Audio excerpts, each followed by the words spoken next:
Several things were coming together. In 1948, the transistor and the 45 RPM record were both released. Christmas season 1953 saw the first transistor radio. And at the same time, all of radio's big stars were moving their shows to television, and radio was in a bad way. This guy invented the solution.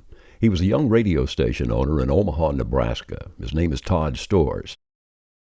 Now, the very first disc jockey was Al Jarvis, who went on the air with Make Believe Ballroom in Los Angeles in the early 1930s.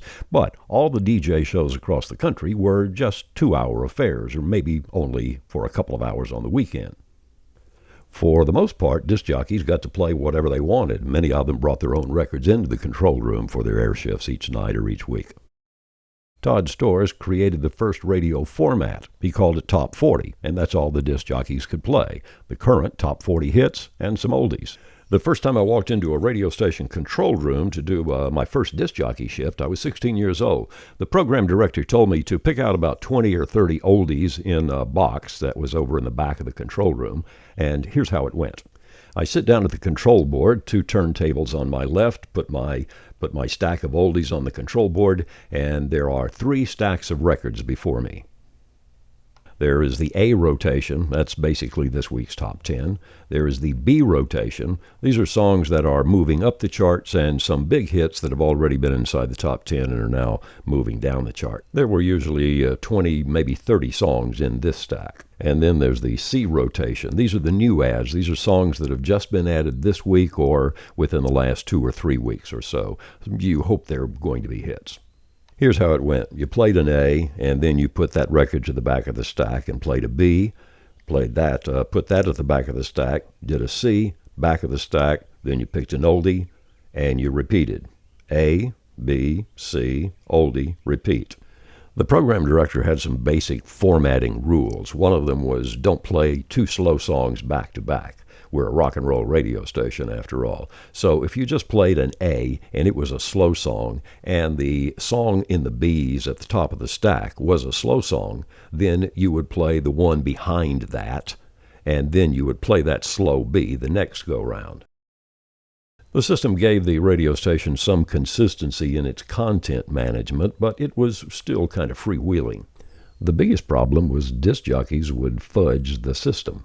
If one jock didn't like that new Elton John song whenever it came up to the front of the stack, he just flipped it to the back, didn't play it. Or if another jock was really, really into the new one by the Rolling Stones, he would go pick it out of the middle of the stack and play it way earlier than it should have been played. Here is how we put some control under it. Numbers on the records.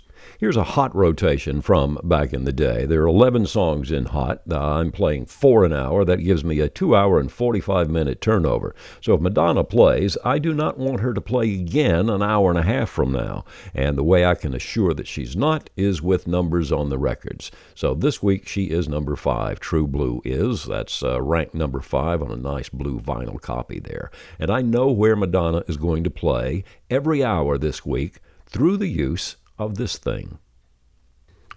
This is a song rotation grid for my hot currents. There's a box for every hour of the week, and there are 4 numbers in each box, and the numbers go from 1 to 11.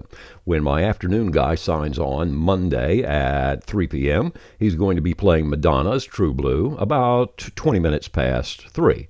The next time he plays it will be at 10 past 6. I've got the song list with me at all times, and I've got this grid with me at all times. And if I'm listening, say, Friday morning at 10 a.m., and Madonna does not play at 10 minutes past 10, I'm going to ask the disc jockey why he's not following the format as he should be.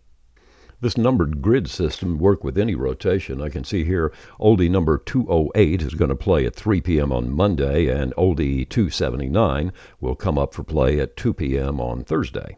Another way to control oldie rotation was to put some labels on the sleeves and then have the announcers write the date that they played the song there on a little label right there. Also on the record, sometimes you'd put some information. Here is Hello Stranger. It has a 6-second intro, and it's from 1963.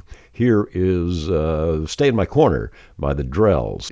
This is the 3-minute version. A lot of times they would release a long version on one side. Here's the 6-minute version on the other side. And this program director did not want the 6-minute version played, so to make sure it wasn't played, he does a little X. He just scratched the record there. You might be able to see this X across it. I learned the importance of this early on. You have to maintain control of your song rotations. Successful radio stations, we're in the business of playing the same songs over and over. So the important thing is where the songs are going to play the next time, and the time after that, and the time after that. So when my disc jockey signed on for his air shift each day, about half the music, more than half the music, was already pre-scheduled. The hots, the recurrents, and the power goals were all locked in. He had to play those in order according to my numerical system.